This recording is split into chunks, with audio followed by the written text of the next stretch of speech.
വേദമന്ത്രധ്വനികളുടെ ഊർജം ഈ തേങ്ങയിലേക്ക് ആവാഹിക്കപ്പെട്ടു കഴിഞ്ഞു. പരീക്ഷണം മതിയാക്കൂ. ദുഷ്കർമ്മി മറവിലേക്ക് പുറത്തു വരൂ. തേങ്ങ ഉടക്കി സ്വാമി. സത്യം തുറന്നു പറയൂ. ആരാണ് ഈ കുടം കുടിച്ചിട്ടത്? തേങ്ങ ഉടക്കി സ്വാമി. സ്വാമി അരുത്. ഭാവിക്ക് പശ്ചാത്തപിക്കാൻ ഒരു ചെറുപഴുതുകൂടി. അന്തസ്സായി തെറ്റു തുറന്നു പറയൂ. നാം വെറുതെ വിടാം. വെറുതെ വിടാൻ പറ്റില്ല. മന്ത്രവാദി ചതിക്കല്ലേ. ഈ തേങ്ങയും തലയും അണ്ടകടാഹങ്ങളും ഞെട്ടിച്ചുകൊണ്ട് പൊട്ടിച്ചു തുറം മുമ്പ് ഉണ്മ തുറന്നു പറഞ്ഞോളൂ. ഇനിയും ക്ഷമിക്കാനാവില്ല. പൊട്ടിക്കണോ? എങ്കിൽ അനുഭവിച്ചു. ഞാൻ പൊട്ടിക്കാൻ പോകുന്നു. ഇപ്പൊ പൊട്ടിക്കും. അടുത്ത നിമിഷം പൊട്ടാൻ പോകുന്നു. ഇപ്പൊ പൊട്ടും. ഇപ്പൊ പൊട്ടും.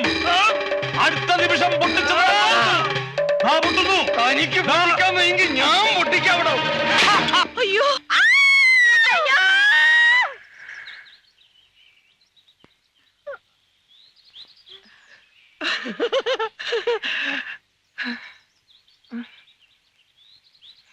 എല്ലാവരും ഒന്ന് നോക്കിയേ. എനിക്കിപ്പോ തലയുണ്ടോന്ന്. ആരുടെ തലയാണോ പൊട്ടിത്തെറിച്ച്? തന്റെ അപ്പൂപ്പന്റെയോ? താനെന്തിനാണോ എന്റെ തേങ്ങ മേടിച്ചുടച്ചത്? Bloody fool. തേങ്ങ ആരോടച്ചാലാ? എന്നാ തനിക്ക് തേങ്ങ മേടിച്ച് മുടച്ച പോരായിരുന്നോ? എന്നെന്താണോ വിളിച്ചത്? നിർത്ത്.